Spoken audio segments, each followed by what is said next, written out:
in the NBA last night, of course, as we've been talking about all morning, Luka Doncic returning to Dallas for the first time since being traded earlier this year. His 45 points are the third most in a player's first road game against their former team in history. And the Nuggets, a game after firing Michael Malone, beat the Kings 125-116. On Wednesday night, the Nuggets entered a 4-game losing streak, currently hold the number 4 seed in the West. The Clippers, team we don't talk about enough, clearly, continuing their late surge and beat the shorthanded Rockets 134-117. Kawhi Leonard had his 13th straight 20-point game as the Clippers won their 6th straight and hold the number 5 seed right now in the West. Plus, Warriors suffering a massive upset with a buzzer-beating loss to the Spurs after holding a 12-point lead in the fourth quarter. The Warriors fell to the number 7 seed and would be in the play-in tournament as of now with 2 games remaining. Welcome back, Monica McNutt, David Dennis Jr. David, starting with you here. Outside of Luka, what is your biggest takeaway in the West last night? It's the Warriors' loss. That's what it is. The Warriors losing to the Spurs. That was a tough loss. It was a bad loss. They should have won the game. They were up double digits, gave away that game at the fourth quarter. Bad turnovers. And what it does is it just decreases the margin of error for this team going into the playoffs. They're probably at best a 6th seed, which means they play the Lakers. Then you're looking at a play-in situation for this team. Big picture, though. The fact is they are 22-6 with Jimmy Butler. They've been having to play playoff-level basketball for pretty much 2 months, 2.5 months, and they haven't gotten any separation because the Wolves run winning streaks. The Clippers have played tremendous over that time. So they've been having to fight for their lives for that whole time, and it's starting to show with a little bit of that fatigue coming in that fourth quarter. It is imperative for them to not be in the play-in so they can rest for a week going into the playoffs. It was just an ugly, ugly loss, avoidable loss, and it just makes the rest of the season more difficult for this team. So I was about to ask you, but I think you just answered it. You, in fact, would rather face the Lakers to get in your first round matchup and get out of the play-in versus go through the play-in and take Houston. So originally, if you asked about 2 weeks ago, I would have said, yeah, I would take the 7th seed and play that Rockets team because I have the experience. The Rockets lack that offensive firepower down the stretch.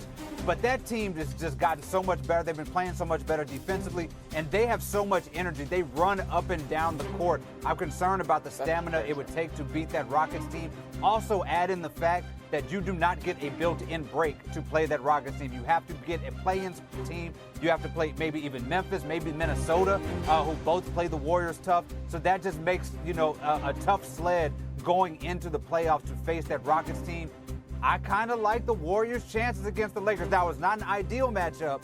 It is almost a coin toss, but I think the Warriors do have a shot in beating that Lakers team in the first round. As much as I would not want to see LeBron and Steph in the first round, can we save that for a conference championship? But that's just my one quibble. Spoken like a true ESPNer for sure on that one. I agree with you in terms of it being a toss-up, and a couple of weeks ago, I was leaning Warriors in that matchup. I'm trying not to be too captivated by the performance from last night from the Lakers. That's a very, very tough one to call, and that's not the question, so I'm not going to call it. Here's what is standing out for me in terms of my biggest takeaway, not named Luka Doncic. It is, in fact, the Los Angeles Clippers. Yes. Listen, 6 straight.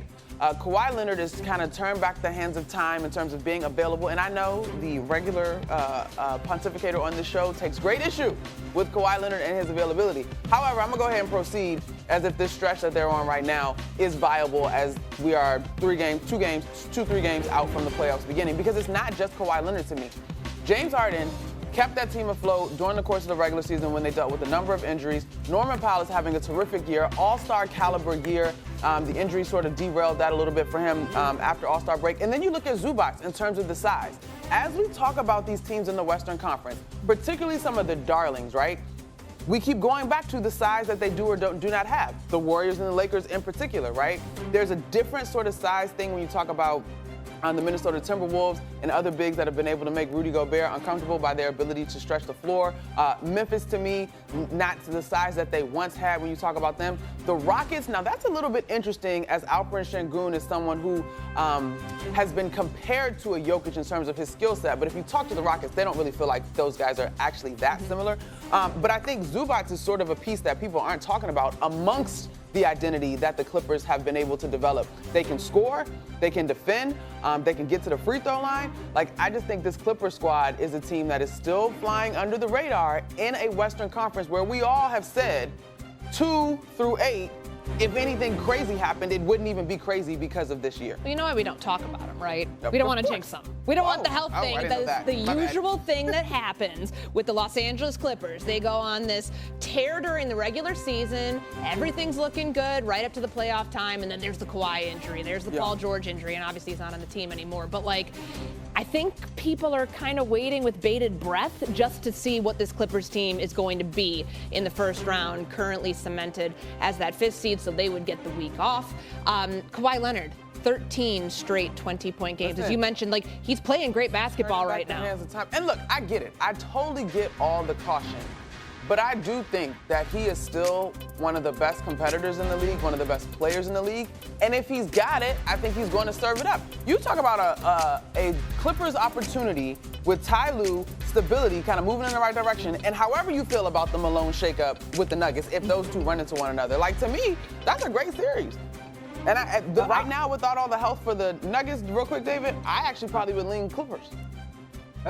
Look, I'll take it a step further. Los Angeles Clippers are the best team in Los Angeles right now. Like, that's just where they are in terms of how they've been playing for these last couple of months. Yes, you could talk about Harden and how he shows up in the playoffs. You could talk about Kawhi and the injury concerns. Now, if both of those things happen, of course, there's this unavoidable Clippers curse, whatever. But they have things to offset. If James Harden shows up small in the playoffs, you have Norm Powell and Kawhi who are playing great who can offset that. If Kawhi comes off hobbled come playoff time, Harden and Powell carried this team. I love what I see from this Clippers team so far. I would not want to face them in the first round. And then let's add another little wrinkle here. I know I'm projecting a little bit further ahead here, but if the Clippers find themselves in a position where they are secure in that 4th seed, they end the season against that Warriors squad. And if you want to stick it to the Lakers, you may want to rest those starters and let the Warriors win that game so they could be in the 6th seed and you get a Lakers Warriors in the first round if you're the Clippers. A little bit of showmanship, a little bit of playing with the numbers there is a possibility if you're Ty Lue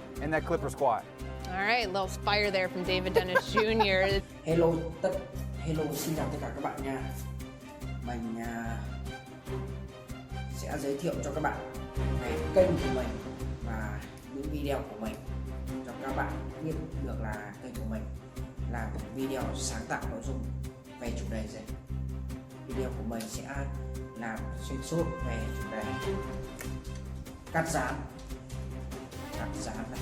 Mình sẽ cắt dán những sản phẩm như thế này cho các bạn xem. Đây là những sản phẩm mình đã hoàn thiện rồi. Sẽ giới thiệu sơ qua cho các bạn xem những sản phẩm của mình, cách của mình tạo ra những sản phẩm như thế nào.